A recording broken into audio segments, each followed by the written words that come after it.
Ladies and gentlemen, the saga continues. Yes, against the wishes of the general public and against the best interests of teenagers everywhere.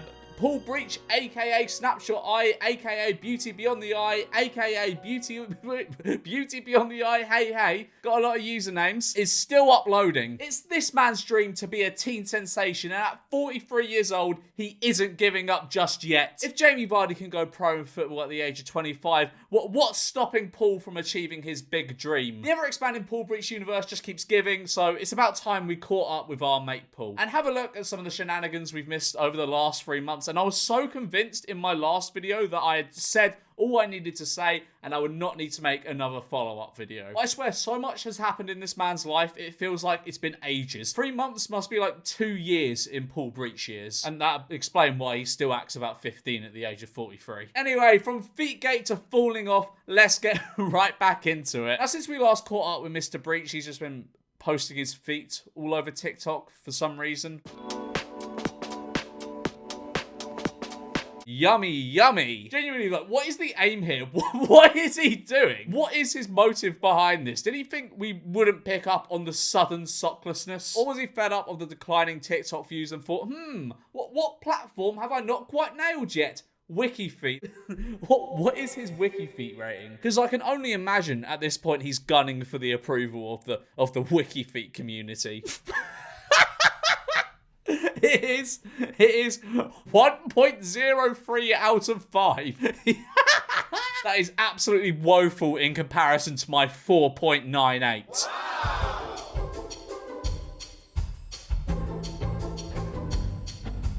I feel violated just spectating this. Also, where is this man? It looks like he's in some kind of Norwegian prison or high-end student accommodation in the UK. As well as his brief foray into going barefoot, he decided to go all in on connecting with nature and become Paul Breach, seasoned outdoorsman. And by that I mean he just started living out of a tent and telling everyone he was wild camping. First he started setting it all up, dropping hints like a teaser for the next season of Paul Breach Talk. I've got like an itchy feeling to get moving, get walking.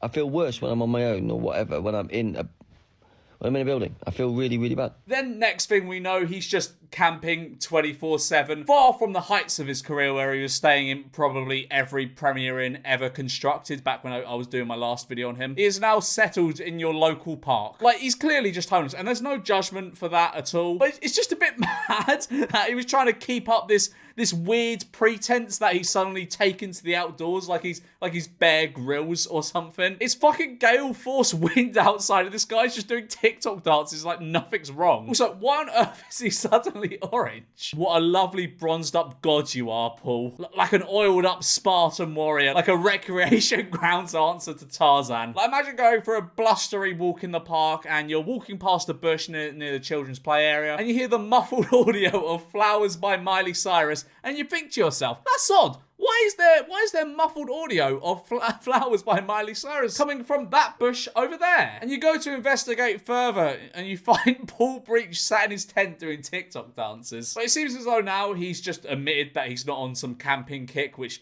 I mean, I don't think anyone believed that to begin with. And he is in fact homeless, which honestly, to me, is far more confusing than if he suddenly just really liked the idea of sleeping in a tent in a bush. Because I know for a fact this guy makes money. This dude makes thousands and thousands a month. First of all, he has donations from his live streams that probably make him like a decent bit of money. I assume he's in the TikTok Creator Fund as well, which, to be fair, pays you shit all. From what I can tell, now I'm obviously no Paul Breach historian by any stretch of the imagination, but the guy charges £50 for a cameo and I see him doing so many of them. Dolly, hello love, hello duck, hello babe, hello honey, hello sweetie, hello cupcake, hello my little delectable princess, hello my queen, hello my bubs, hello my boo boo boo, hello my little rhododendron.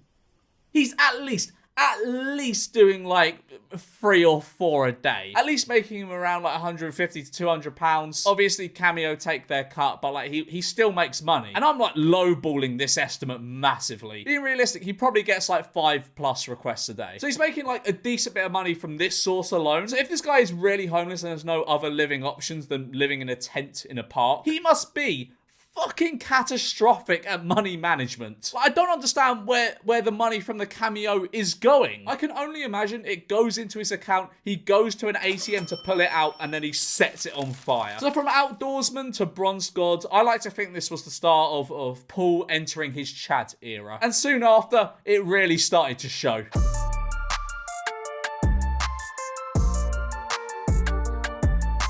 Bloody hell, Paul, you stud. The outdoors did you some good, it seems. Why has he made himself look like this? It is actually terrifying. Like, only Paul could put on a Chad filter and become even less Chad-like than he was before. But clearly, someone liked it.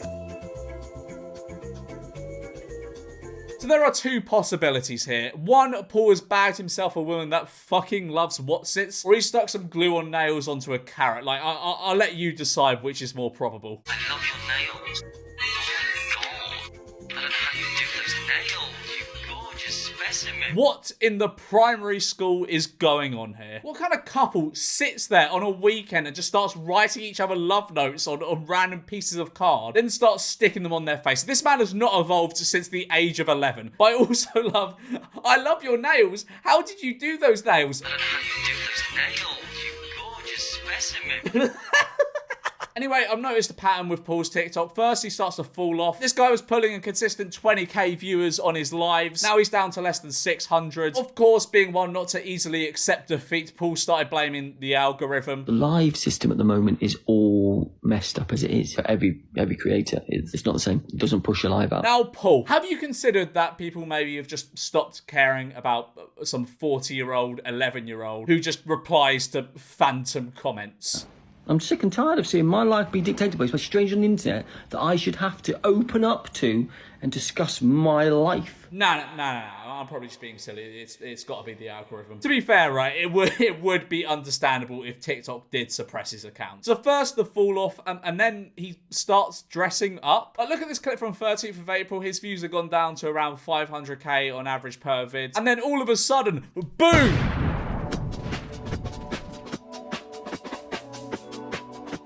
And it worked. It got him 3.5 million views, and I'm not surprised. It looks like he's finally gone off the edge. Then again, the views take a hit, and on the 3rd of May, what does he do? You guessed it, new wig.